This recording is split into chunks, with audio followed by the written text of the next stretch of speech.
What's up, you guys? Hey, insane dog. I'm here. It's another Wednesday with my insane, crazy boy. And we are bringing you the video of this week. Isn't that right, Zeke?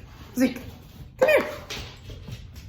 Anyway, he's super pumped to bring you the video. I'm super pumped to bring you the video. We're wrapping these series up. It's week 4. Take a look. I'll see you at the end.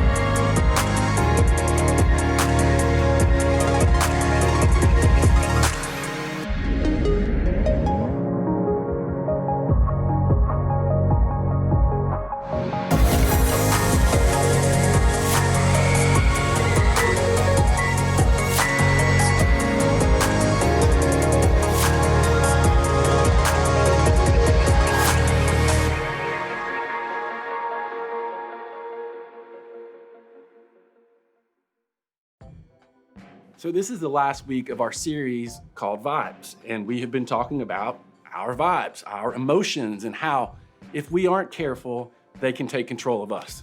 And since none of us like being controlled, handling our emotions is something, hey, I think we all want to get better at. So as we continue this conversation today, I want to ask you a question. Are you ready? Are you listening? What would you do if you knew you would never get caught and there would be no consequences?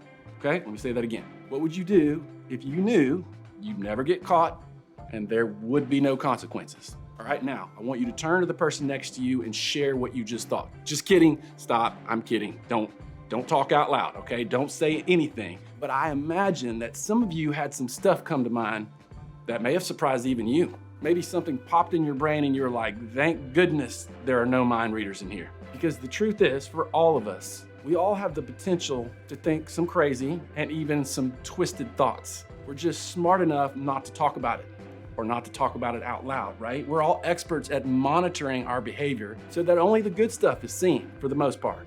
And while we've learned as human beings to monitor our behavior, the problem is that we've never really learned how to monitor our emotions, our hearts, where the emotions come from. And like we've talked about in this series, it's important that we learn how to monitor our emotions because our emotions have a big impact on the way we treat ourselves and the way we treat other people. And that, my friends, is a big deal to Jesus, which is why I think what King Solomon said is so important.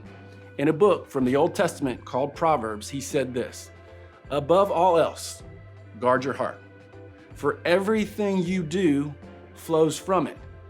Meaning, what's most important is what is happening inside of you, because what comes out of you comes from your heart. Sure, we can all try to watch our actions, monitor our behavior, but that's not the real problem. The real problem is taking care of what's inside. And let's be honest, and we can all admit that we have some problems on the inside. Am I right or am I right? Like, most of us can quickly think of things we've done or said or thought that no one else is allowed to know about, because we all have stuff inside of us that's not great. And when that stuff comes out of us and we do or say something that's not great, the result is a different emotion that can end up controlling us. And what I'm talking about is guilt.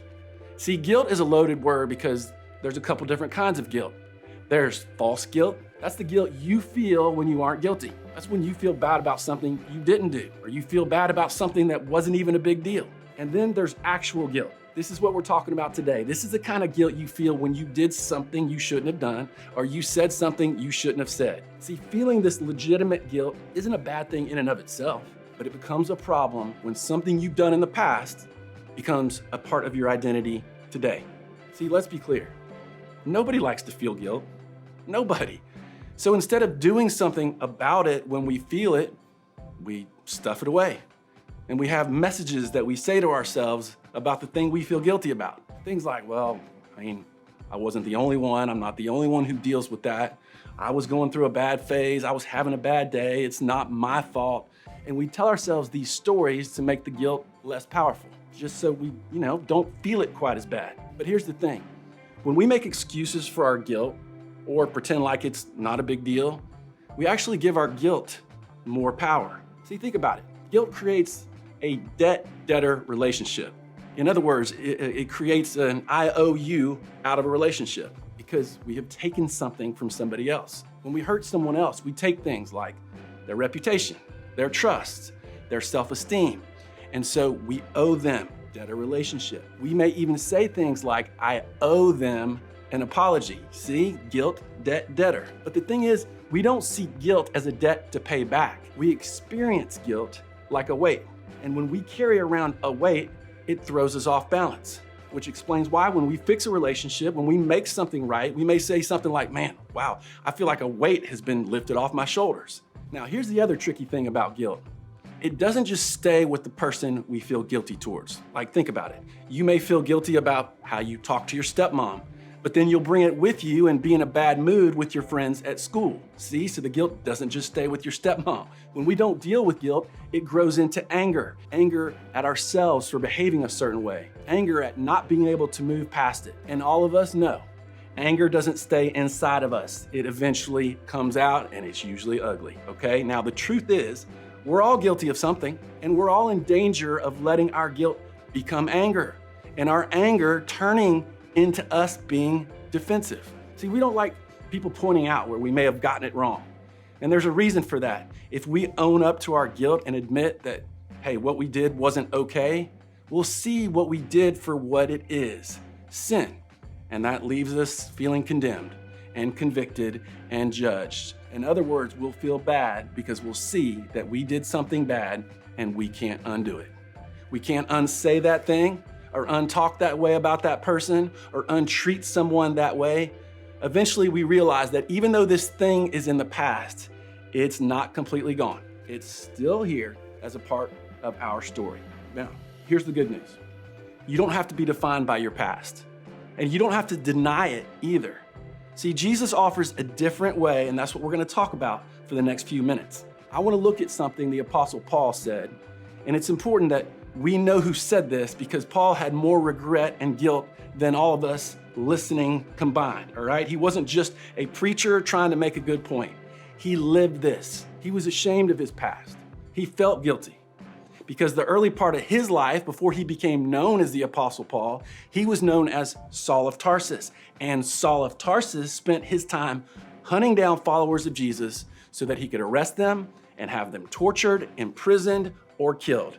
He did more than just let it happen. This guy made it happen. So later, when Paul himself becomes a follower of Jesus, even changes his name, it's likely that he had to face the families of people he went after. Like, there's no question that he dealt with regret and he dealt with guilt, knowing what he had done and remembering the faces of people he had arrested or even killed. But what makes his story so amazing is that he doesn't distance himself from his past. He doesn't run away from it. He doesn't try to hide it, deny it. He doesn't make excuses like, well, that was before I met Jesus, so it doesn't really count. No, instead, he told his story and he owned it. And he wrote about it in a letter to Christians living in Rome. And he said this, therefore, there is now no condemnation for those who are in Christ Jesus. Because through Christ Jesus, the law of the Spirit who gives life has set you free from the power of sin and death. You don't have to pretend that you didn't do something wrong. You don't have to be condemned. There is freedom in owning up to God what you said or did. When you call it what it is, the weight comes off. You stop running and you stop making excuses and you find freedom. How in the world do we do that? Well, Paul tells us this, for what the law was powerless to do because it was weakened by the flesh, meaning all the law could do was show us how we got it wrong. It points out the ways we've messed up, but it can't fix anything for us. So Paul goes on, for what the law was powerless to do because it was weakened by the flesh, God did by sending his own son in the likeness of sinful flesh to be a sin offering. Meaning Jesus had no guilt. He didn't do anything wrong. He came and he lived a perfect life. And then he died a criminal's death so that you and I can be free. We have every reason to feel guilty. Jesus has none. And yet Jesus is the one who died. And because of that, because of what Jesus did, we no longer have to be condemned or feel guilty. Think of it this way. Because of Jesus, guilt doesn't have to be the boss of you. Let me say it again. Because of Jesus, guilt doesn't have to be the boss of you. We can live guilt-free. Jesus took it all. It's like he's saying, bring all of your guilt over all the stuff you've ever done. Own it. What you did was wrong. It wasn't okay. We both agree that you messed up and are guilty, but you are not condemned. I don't see you that way anymore. And I don't want you to see yourself that way either. I want you to see yourself the way I see you. Paul wraps up the thought by saying this, and so he, meaning God, condemned sin in the flesh in order that the righteous requirement of the law might be fully met in us, who do not live according to the flesh, but according to the Spirit. Paul's saying, hey, God has made the relationship between you and him guilt-free. Like you are guilty because you did something you shouldn't have, but you are not condemned.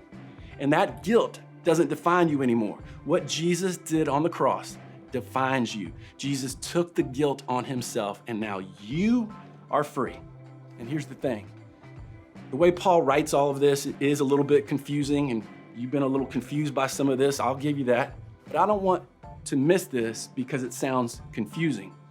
When you decide to take God at his word, and when you trust that Jesus is who he says he is, and did what he said he was going to do, a few things happen. Number one, you are no longer allowed to condemn yourself or punish yourself. Guilt is not the boss of you. You belong to God, and God says that you are not condemned.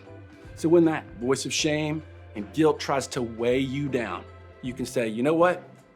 Jesus took care of that for me. That's not who I am anymore. I belong to Jesus. Number two, your guilt will remind you, but it will not define you. Meaning what you did, it doesn't just disappear or go away, but it isn't who you are. Let your past be the thing that marks a change in you. Let it lead you to show gratitude to God for who you are now and who you're becoming. And number three, okay, and don't miss this, you don't get to condemn others for their mistakes. Listen, when you realize what Jesus has done for your guilt, you understand that he's done the same things for others as well. You don't get to judge, you don't get to hate on, you don't get to criticize others for their mistakes. Your past makes you perfectly positioned to love everyone else despite their mistakes. And number four, you are free to make things right with the person you hurt without excuses or without an expectation of getting something back from them. See, sometimes we think that when we do something wrong, the most important thing for us to do is just pray and ask God for forgiveness and everything is fine. It's not fine. Jesus cares about making it right. Not with him, but the person you hurt. So go ahead and pray for forgiveness. That's great, that's awesome. But then go out and make it right with the other person. Whatever you took from them, was it trust, friendship, was it self-esteem? Own it. And here's the thing, it's possible that your willingness to be humble and approach that person will do more than just keep the guilt from controlling you.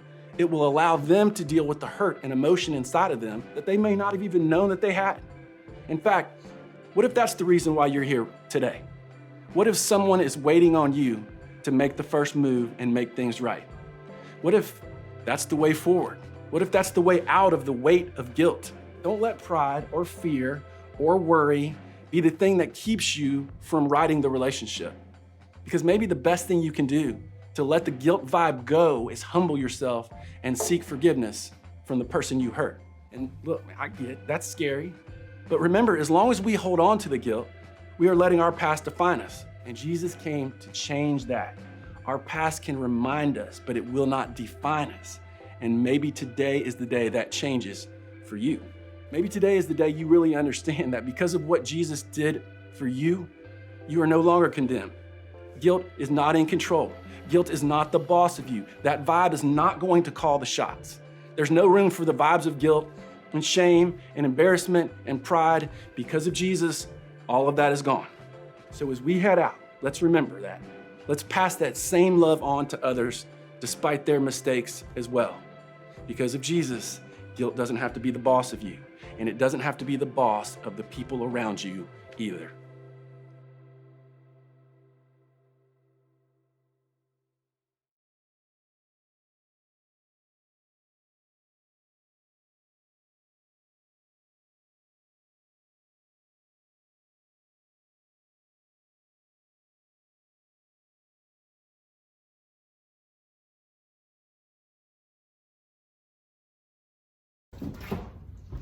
Hey, what's up, fam? Zeke and I are bird watching together. And that's the end of the video series. Kind of sad. It was a really great series. I really enjoyed it. Really enjoyed the conversations that it brought us. This week, we are back in small groups, and I'm super pumped about that. So I will see you guys on the weekend. Talk to you later.